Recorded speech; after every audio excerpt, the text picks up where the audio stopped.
Welcome or welcome back. This is the Lochknits knitting podcast. My name is Haley.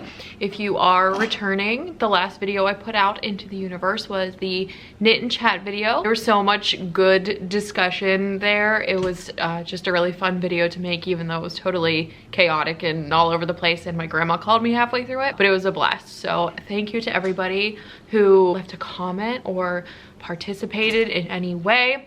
I love having the good discussion out there with everybody. It makes me feel a little less alone and a little less crazy, especially when I talk about my hatred for beige knit sweaters. Also, Ruby, who was the viewer that won the little holiday gift giveaway, has responded. I have since mailed out the package. So Ruby, thank you so much for watching and coming back and watching again. I have so much stuff to talk about today, like so much stuff. It is officially after Christmas. I have dismantled most of our Christmas tree that's over in the corner over here. I took the lights off and the ornaments. Now Nate will just pack it up and put it up in the attic.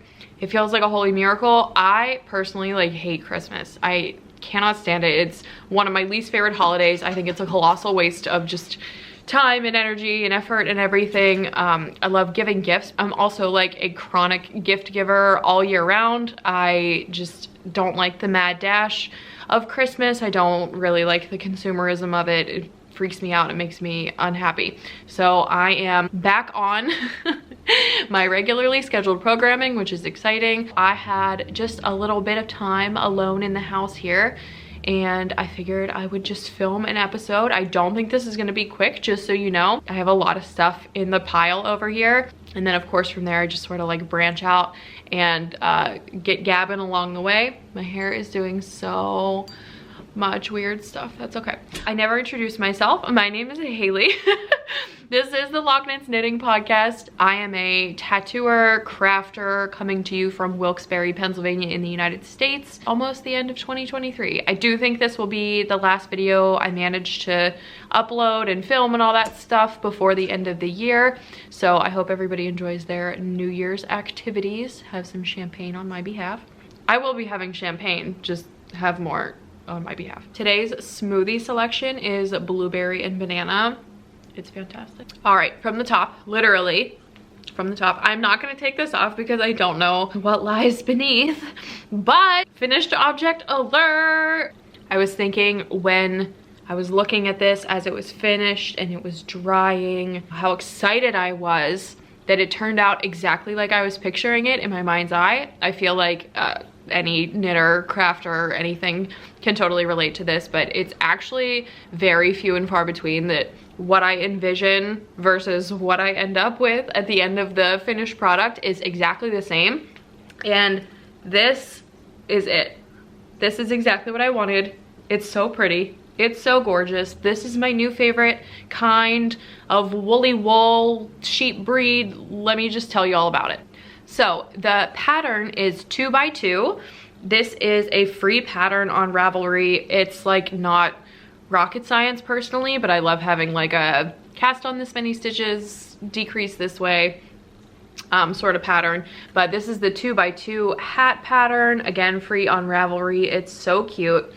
I used a worsted weight, which is what the pattern calls for. This is yarn I talked about a few episodes ago. It is Mount Rutson Studios. This is the Henry base, and the colorway was called Daffodil. I wanted to look up how to say this word before I started filming, but here we are. The wool is Cheviot,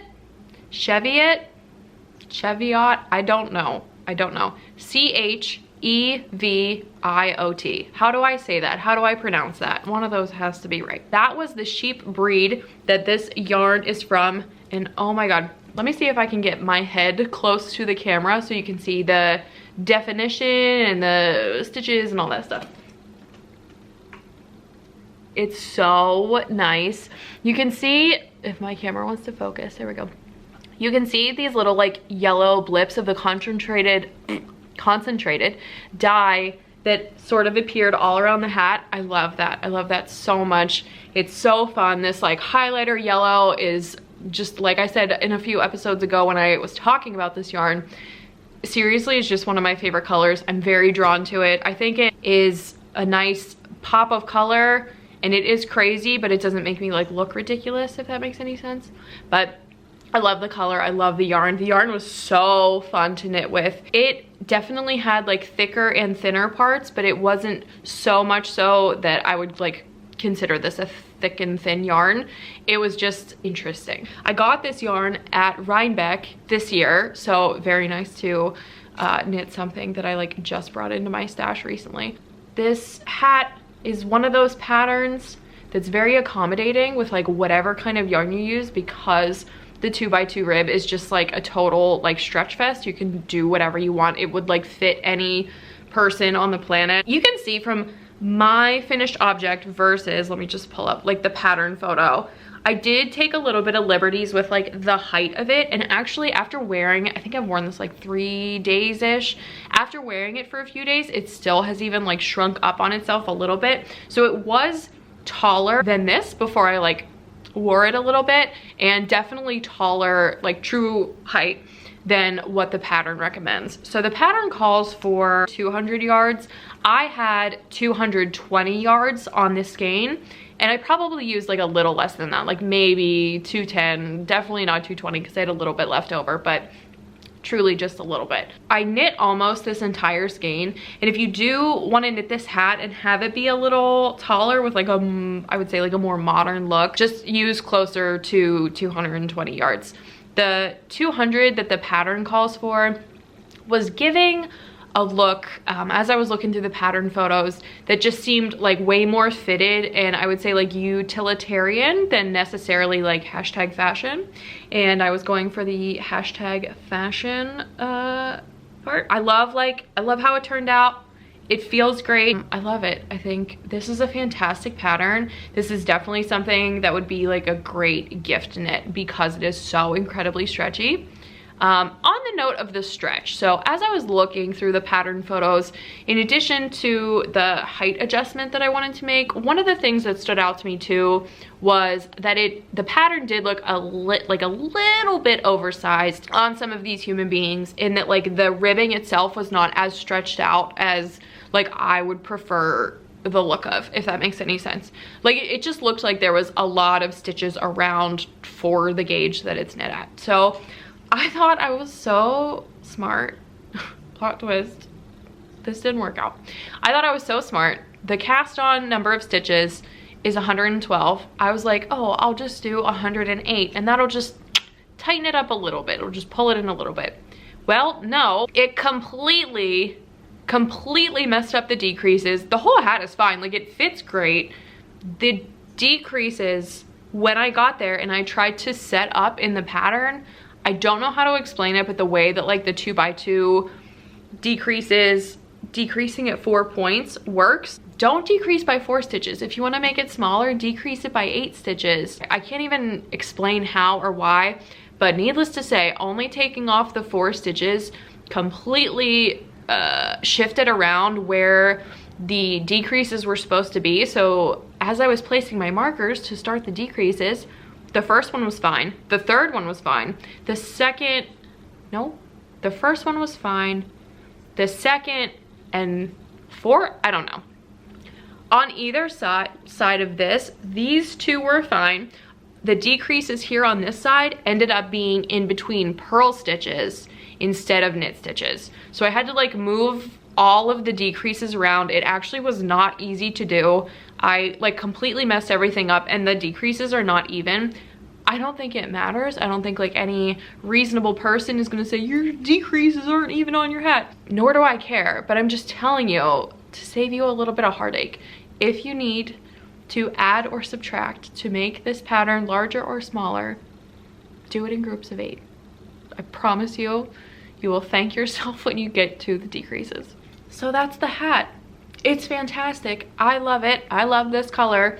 I really want an entire sweater in this color, or maybe a cardigan. Sock and I were just texting this morning about cardigans over black turtlenecks. Like that sounds like a mood. I just love it. Totally feeling myself today, feeling the fit. Just love it. This is probably like one of my most successful finished objects in terms of wearability, practicality, and like the sheer time and effort it took to like make the thing. I love it.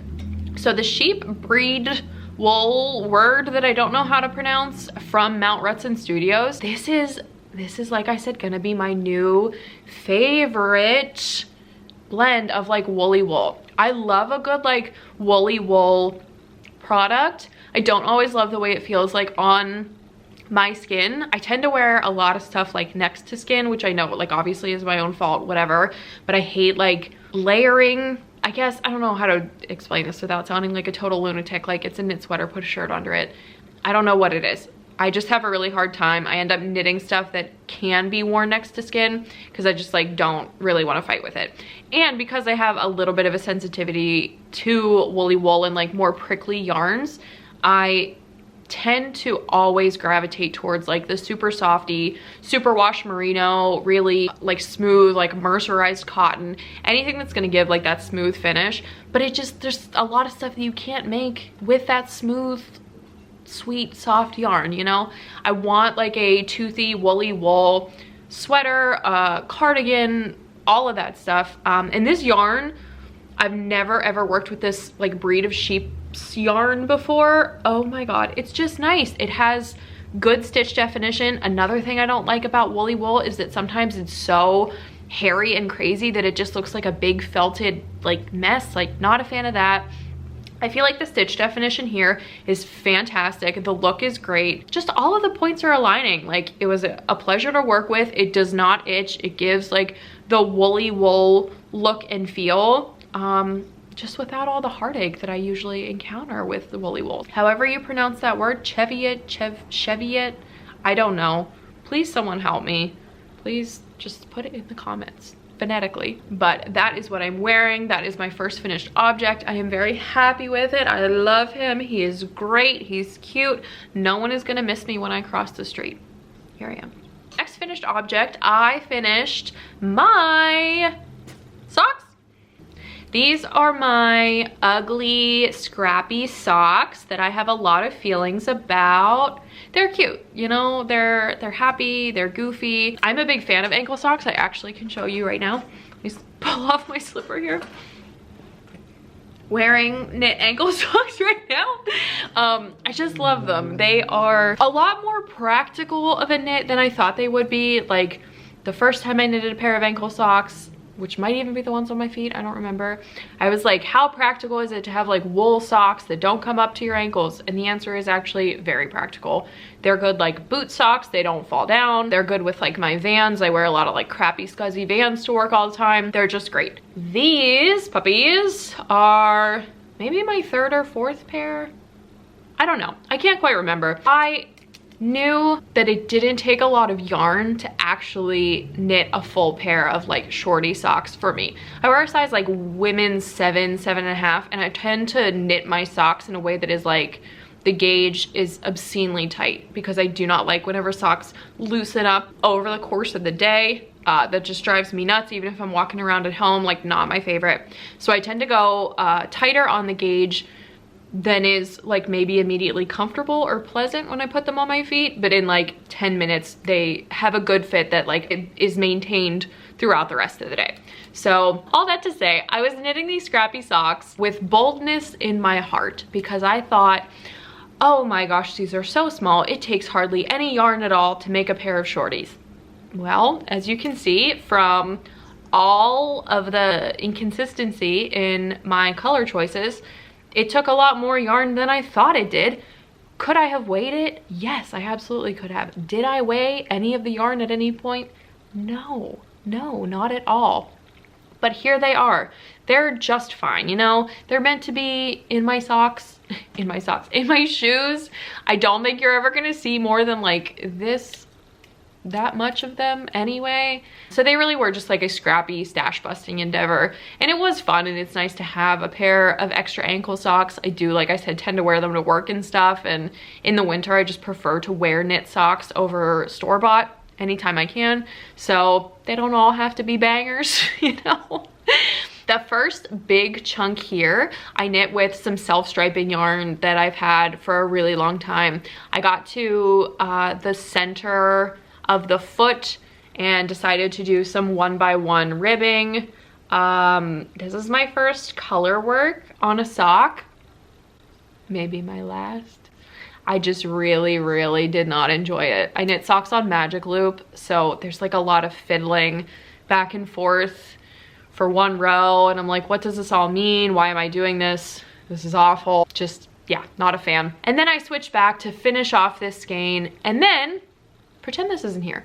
I do afterthought everything usually. Sometimes I start with a toe, do a whole tube, and then jump in, which is what I think I did here. But the afterthought heel was something I did not even give any sort of thought to at all.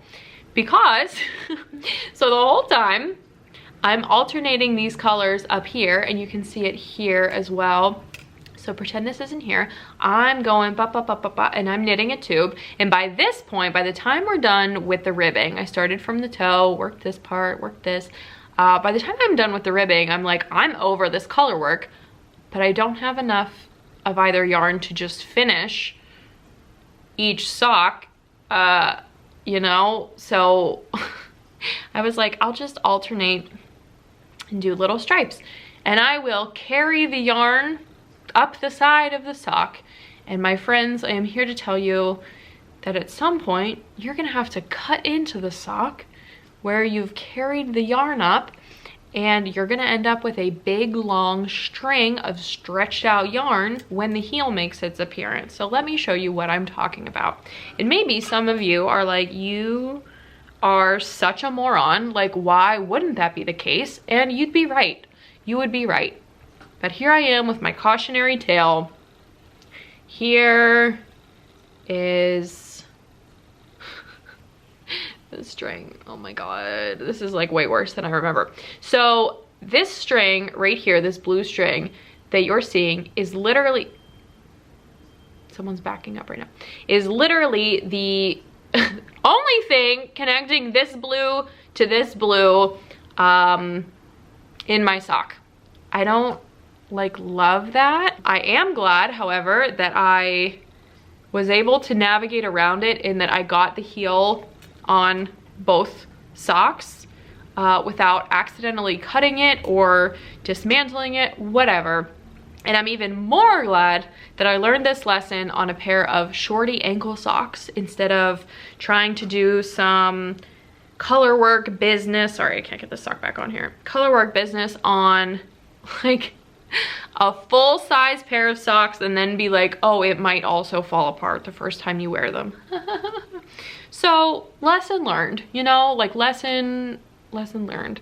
I would not carry the colors up the side of the sock because where the round starts, it turns out, is where the heel gets cut in.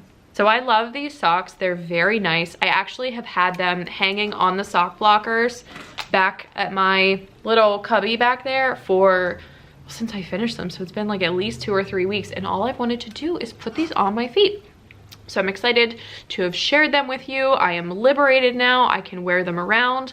I will report back if that little string thread, the only piece of yarn that's holding that together, I will report back if it tends to like felt up a little more, or if it snaps and I'm sad about these socks, you know, like I'll keep you guys posted because I know you're really invested in this stupid pair of socks. Okay, I'm gonna do some serious complaining. If you're not a person who likes to hear about like knitting woes or me being a petulant brat, fast forward or just shut this off. Like, I don't know how to help you. I have many grievances to air. I have a third finished object. It's beautiful. The yarn is great. It's about to go to its forever home, so it'll be out of my life. Not a big deal. This was, without a doubt, one of the, if not the most, frustrating, annoying, displeasing things I've ever knitted in my life. I cannot recommend this pattern to you at all, like at all. Unless you like the finished object in such a way that you're like, I feel morally compelled to own this thing for my young person in my life, like don't even bother casting it on. This is the crossed cardigan by Tin Can Knits, who I love, who I stan all the time. Like, I'm a big Tin Can Knits gal. I don't know what punishment They wanted to bring upon you, the knitter, the pattern purchaser, I have no idea. This is the crossed cardigan. Beautiful, right? Stunning, gorgeous. Look at this. It's fantastic. Oh my gosh, crazy, nutso. We love it. We love to see it. I absolutely hated knitting this. Like, truly, from the bottom of my heart, horrendous. This is a shop sample for Brienne's shop, the Moon and Yarn Craft Room, which is my favorite yarn store in Pittsburgh. If you live anywhere near Ohio, West Virginia, the Southwest PA portion of Pennsylvania, just make a trip, well worth it. Brienne very graciously gifted me this pattern and the yarn. It's so nice. Look at that, look how fun. This is Bo Peep yarn by West Yorkshire Spinners in the colorway Tin Man, the gray, and then Magic, the sleeves. This pattern sucks so bad. I'm glad it's gonna be hung up and not worn by a child, because if anything happened to this, I would be so upset. So this pattern sucks for the following reasons. The construction of this sweater is asinine, to say the least. The back panel is where it starts. No, you start with the sleeves. That should have been my first red flag. When you open the pattern and the first thing to do is to start knitting sleeves, should have known I was gonna have a bad time. So I knit both sleeves and I'm like, oh my God, look at this. It's like self-striping, it's so cute, I love it, what a fun time. We're getting the worst parts of the pattern over with. No, no, no. The horror was just beginning. So I knit 2 sleeves, put those on hold, did this pinhole cast on. So I'm like, okay, it's 7 a.m. and I'm trying to have my morning knits, but like, sure, I'll learn how to do a pinhole cast on for the 4th time. YouTubed that. Then we're into instant lace knitting and I'm like, I don't want to do that. I don't want to do that. I just want to knit a cardigan, whatever. Instant lace knitting. You keep doing this till you get like a giant X. I started with double pointed needles, then I moved to an 8-inch circular, then I moved to a 16-inch circular. Then as soon as you're comfy on the 16-inch circular and you're like, I am good, I am fine. No, put all those stitches on hold in 4 separate, whatever, 4 separate things. Then take one of those off, go out this way. I'm literally just complaining. Are you people listening? Hear me. Go out this way to knit the side panel and you're like, okay, I get, like, it's not that bad. And we're about to get into garter. We're about to get into the garter stitch. Guess what? Guess what, people watching this podcast? Plot twist, all the garter in this pattern is made by purling. There's no knitted garter stitch. It's all purled. So you don't even get a break when you get to the garter panels at all. So then you do both sides. Everything is on hold. There's a million strings.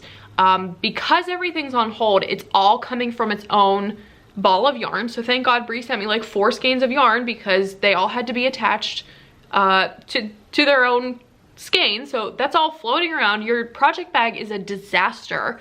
There's a million extra strands of yarn from stitches being on hold and you're like, okay, it's gonna turn itself around. It's gonna be fine. Once I'm done with this body panel, I'm gonna work up the rest of the yoke, connect the sleeves, and I'm gonna be good. No, you're still purling. All this garter stitch is purled. Joins at the back. Oh, this is the inside. So it joins at the back here. Then you join at the back, you attach the sleeves, and then guess what else? Not only are you purling, you are intarsia knitting the rest of these sleeves to the yoke of the sweater while you're purling. But oh, just kidding, knitting some of these stitches sometimes. Horrible. The whole thing, like at no point did I find enjoyment in this knit. It was horrendous. So my reprieve finally came at the top when you get to this collar right here. And actually you can see where I finished off the sleeves and then you jump in and knit the collar. No, there's short row shaping in the collar. So I'm doing short row shaping while I'm purling. It's tin can knit, so there's 1,000 million bajillion rows of short rows in here. I hope you're happy. It looks great. This whole thing looks beautiful. It's truly a work of art. Nate was like my big cheerleader the entire time. He's like, it looks so good, like it looks so professional. I'm like, thank you, I hate it so bad. Then after you've connected all this together, then you get the joy of purling the bottom hem. Great, love it. And truly, I can say with absolute confidence that picking up stitches to do the button band is the most fun part of this whole project. These are knitted garter stitches. Thank you, Jesus. Oh my God. Horrible, horrible, horrible.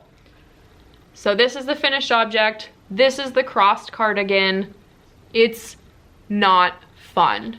It's not fun. Also, some other complaints that I have are that the half of the instructions are in the chart that are on page 7. The other half are on page 3. So thank God that Brienne mailed me a copy of this pattern, because I had papers spread all over my entire couch, my bed when I was trying to knit this. Like, I really, really cannot stress enough how bad this pattern sucks.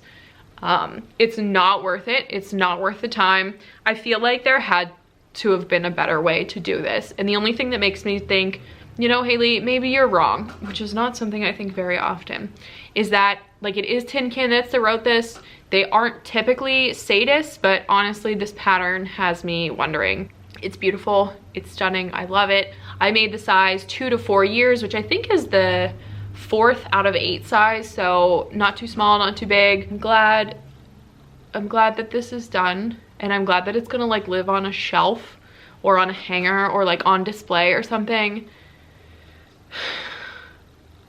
because I just can't bear the thought of anything happening to this stupid cardigan. So it's gorgeous. The yarn, 11 out of 10. Absolutely love it. I have yarn left over from this, and it's gonna be enough to knit like a little hat or something. It's already like, all the balls are half used, so I can't even like give any back to Brienne for her to use for like a sample or anything. So I'm gonna use it to like make a little hat or like an ear warmer or something. Maybe I'll make something for the girls. The yarn I absolutely loved. This is, so I really don't understand how it's like woolly wool. It's woolly wool in that it's 100% wool, but it's not superwash. It has the perfect amount of like structure, fantastic stitch definition. The color choices of the yarn itself that you can obtain from this line are just so good. They're not all like baby. I love this like stripy situation that's happening here. Like, so fun. The yarn I love. West Yorkshire Spinners Bo Peep. I honestly might pick some of it up when I'm at the the Moon and Yarn craft room in January. Oh, and I knitted a little swatch for the shop too. Isn't that cute? It's very rare that a swatch knit flat is like actually accurate, but for this pattern it was. Hate it. Just wanted to give everyone my honest review. Not that I think anyone ever doubts that I'm giving them an honest review, but you never know. Crossed cardigan, it's done. If you want to see this exercise in patience and determination, you can find this at the Moon and Yarn craft room in Pittsburgh, PA. Speaking of the Moon and Yarn craft room, this is kind of like off our usual course. I wanted to just throw out there that I did a very mini shop update. I got some really, really special fabric. So if you are watching this for the first time, I am a project bag sewist, crafter person. I sew and sell project bags in my Etsy store. There's a link below. They're all one of a kind. I usually just kind of follow my heart. Sometimes they're patchwork, sometimes they're scrappy, sometimes it's like brand new fabric, sometimes it's like, you know, hokey, old-timey, recycled stuff. Like, it's just kind of all over the place. Definitely like one of a kind. If you ever see something you want from the shop, buy it. There's a very large chance it's never gonna come back. In the spirit of that, I got a hold of some antique fabric that is so cool and weird that I had to make project bags out of it. So these are like super duper one of a kind, because I have no idea what era these are from or like what their intentions were.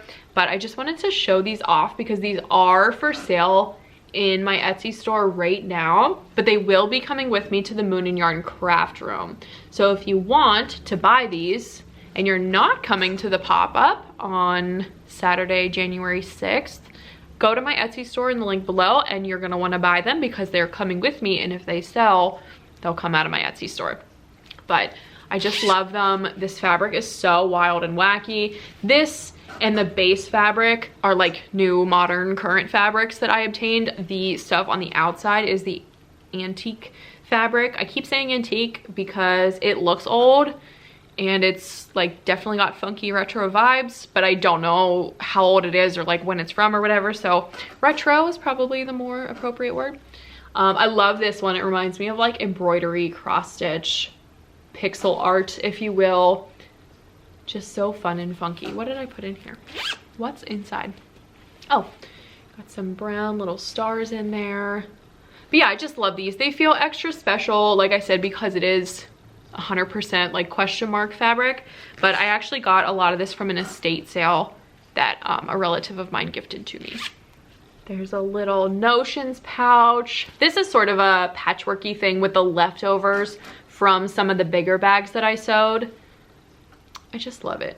So weird and wacky. And the material of this is, it's some sort of like woven texture. It's not like truly woven, but it almost feels that way. Like, I don't know how to describe it. It's got like a funky finish on it. I just love it. It feels like nice and sturdy, which you don't always get with like the retro fabric. So I'm just very excited. This is like a cute little line that I have going on right now. And there's some more patterns in the shop. These two are the only ones in this pattern. I do have some other bags in this like really crazy, like what's happening here? I don't know. So fun. But I just love them. Like I said, those are going with me to the Moon and Yarn craft room. I am doing a trunk show pop-up meet and greet situation on Saturday, January 6th. It is from 11 to 4. 11 to 4. But yeah, we're just gonna be there hanging out. Gail is making mini bundt cakes. Don't even get me started on that. I'm just really excited. It's gonna be such a blast. I have one whip. My mom was up for Christmas. Not for Christmas, but like a couple days before Christmas. She just came up to visit me with my younger sibling. She brought me like a goodie bag of just cute like Christmas gifts. It was very sweet. There was like little notepads and reusable containers. My mom's always really into like practical but very cute Christmas gifts, which I love and appreciate. And she gave me 3 skeins of Lion brand Landscapes yarn. And I don't know if she like remembers this from my childhood. Maybe she does or maybe she doesn't, but Landscapes was one of those yarns that it's a big box store yarn, and because it's Lion brand, it's very easy to get a hold of it, like Joann or Michael's or whatever. I don't know why. I used to be like so intimidated by the Landscapes like color situation. They are so beautiful and I love them, and they're soft and they're like kind of unspun and sort of fragile, you know, but they're just so pretty. So she gave me 3 skeins of this. And I decided, since these are like very much in her colors, I decided to make her something from these. I am making a little crochet chevron scarf. Oh, this is cute. So here it is up close. It looks like it's flaring out, but it was just crumpled up in my project bag. I swear it's like even, and my stitch count is the same. But this is just a small, easy repeating chevron scarf. The pattern is literally called chevron scarf, and it's a free pattern on a blog whose name I don't know right now. This is the pattern on Ravelry. There is a paid version for $3, or you can visit the blog. The link is in the Ravelry page, and I can't find the designer here for some reason. I use Ravit, which I love, like I absolutely love. It was worth like every penny that I paid for it. Oh, the blog is called craftingeachday.com. I had to like dig into the description to find it. But craftingeachday.com, there is a link in the Ravelry description on the project page. It's just really easy. I love crocheting chevron blankets, but I've never made a chevron scarf or like garment piece or anything. Like I've never made it on this like short repeating scale, and honestly it's been really fun. I literally started this last night and worked on it for like 20 minutes and put it down. This was just from this morning. So I love these colors. It's cute. It gives like sweet Nana vibes. I have 2 skeins of this left, and then let me see how much I've gone through. So I have this much left of the first skein, and you can see from the pattern photos, the pattern calls for, I think 500 yards, 530 yards, and it's not a huge scarf. It's just like a one wrap sort of situation here, but I could totally picture my mom in like a pea coat sort of scenario, jacket, whatever, with just like a single wrap thing. And the good news is if I need like one more skein of this to make it like a very practical scarf, I can just go get one from the store. It's like not hard to find or anything. But this is the Lion Brand Landscapes yarn. The colorway is Desert Spring. It's beautiful. They've been making this for 150 years, definitely since I started yarn shopping. That's my whip right now. I fully anticipate on having this finished by the next time I podcast. I really like this finished object. This is like, it feels pleasantly like fuzzy, you know? It's just nice. Store-bought yarn is not the devil. Like, contrary to popular belief, it's really not. I love a good like acrylic blend. This is 100% acrylic, so it's not a blend, it's just acrylic, but I still love it nonetheless. So pretty, so pretty. I say this every single year, but I really, really, really want to like put more of a focus onto crocheting this year, especially when I think about like stash busting, stuff like that. I actually have my granny square blanket that I made mini granny squares out of from all like sock fingering weight yarn, is back there on my shelf, but that was a big project that I completed this year in 2023. I want to have like another kind of big large scale crochet project like that going. I don't know if it'll be a blanket, or I have a vision for like a granny square cardigan for myself, one for Penny too. Just wanted to be like kind of scrappy, fast and loose, like something that I can do definitely on the go, and to try to work through like some of these smaller quantities of yarn that I like somehow still have, no matter how many scrappy stash busting projects I do. 2024 definitely see some granny square crochet action on the horizon, so we'll see what that brings. So I have one more stash acquisition and then some quilting action for you. Excuse my crinkling, I'm gonna try to edit this out. So I don't know where my mom got this, but this was also in my bag of goodies. I got, look, it's my color. It's my vomit green color. My mom got 2 skeins of this Noro yarn for me. This is 45% silk, 40% cotton, and 15% wool. Love all of that. I'm never scared of knitting with cotton and silk yarn. It's so pretty. I love Noro so much. Like, so ding dang much. The like actual complexity of everything in here is just so fun. It reminds me of like scrappy handspun yarn, which obviously like I'm way into. I'm like scrap queen. But I'm thinking, I'm not 100% sold on any like one pattern or idea yet, but I really would like this like a neck situation, maybe like a mini shawl. Sorry Nordland, I know, just did that mystery knit along for like a 1 skein shruggy shawl, like just over your shoulder shawl, maybe something like that. Size wise, I don't know. It is 150 meters. I don't know how many yards that is, but it's 150 meters, so it can't be that far off in yardage. Definitely like on the smaller side in terms of quantity, but I do think like a small triangle situation would be cool. I don't have anything in my stash weight wise, fiber content, or color wise that would like accompany this, so I think it would be something that would just act on its own, but you never know. I also like want to do this justice, so if it requires another skein of something, you know, maybe I just have to go for it. But yeah, I love these so much. They're so wild and wacky. What is this colorway? All I see is lime, black, and orange, which like it sure is, buddy. It sure is. I love Noro yarn. It's so fun and crazy. We'll have to see what this becomes, but totally on brand with the color situation here. Maybe I could make a vest. Probably not. This is probably not enough yarn for a festival. I don't know. I don't know. And then my last order of business today is quilting. Quilting! I have a kind of long-standing project that is like a series of smaller quilts that I'm going to talk about on the next episode that I'm just remembering exists right now. But I wanted to make a quilt for my friend Laura. So Laura is also a tattooer. We ended up doing our apprenticeships at different shops with different mentors and everything, but sort of at the same time. And we ended up experiencing a lot of the like highs and lows of learning to tattoo together. And that's been really fun and rewarding.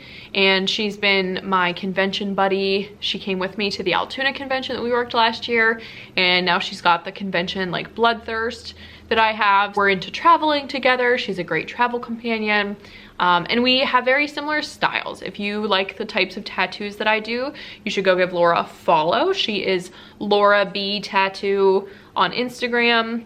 I will put her information down below.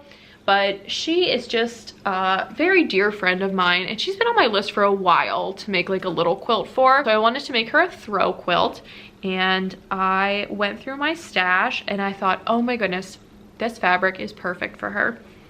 So here is the quilt. We love it. Look at this. So fun and cute. So the main fabric that I wanted to show off, it's directional, is this traditional tattoo fabric, which I think is just darling. I ended up buying 2 yards of this like when I started sewing, so that was just over like a year-ish ago. So I bought 2 yards of this because I was just, you know, I've said it before, like I'm susceptible to like tattoo stuff, whether it's like hokey or not. I love it. And you never know when you're gonna see that stuff again. So I bought a bunch of it, and it was just kicking around my stash, and I really didn't know what to do with it. But I knew it was special, and I knew I wanted to make something special with it. So I'm gonna back up here and show you the full quilt. So I told Nate that I think this quilt has big bowling alley energy, and he didn't really know what I was talking about, but maybe some of you guys will.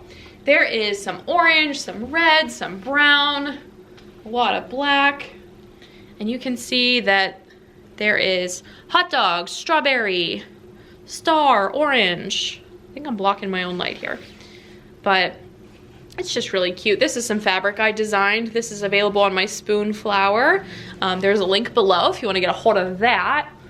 But yeah, just some cutie pie, scrappy business. I love it. So each square, I cut 2 squares the same size, sewed the entire perimeter, cut down the middle of 1 square, opened it up. I don't know if any of that made sense. This is a super easy quilt block. It's like nothing crazy. And if I hold it up the right direction here, it looks like this. So just something fun and cute. The backing I got from Michaels. I think this is some like cotton lawn fabric that I got from Michaels a while ago. I think it's Singer brand, but I really like it. This is the second quilt I've backed with this fabric, and it's just very like pleasing to the eye, and also to the touch is very soft and sweet. So this is the guy. Here he is. This is a throw size. I think it ended up being 4 feet by 5.5 feet. It's like 40, 48, 49, 50-ish question mark by like 65. It's throw size, just, you know, lap blanket and all that stuff. But I love it so much. I will try to put a link to the tutorial. I really cannot remember the name of this quilt block, but it's like painfully simple. It's a really good stash buster, and you just start with squares of the same size. And you can see that there's like some sub patterning here in these squares where like the corners of the blocks meet up. And I actually think that it would be really fun to do a little bit more planned endeavor. This was definitely like a scrappy project, but a little bit more planned to get some cool effects like here in the center. It's just like a, you know, a little something cute. And like I said, she's been on my list for a while to make a throw quilt for, so I just feel good to have something on the way to her. This was my quilt endeavor Feels very nice. I feel like I'm fighting for my life with this like sunlight, so I'm going to wrap it up now.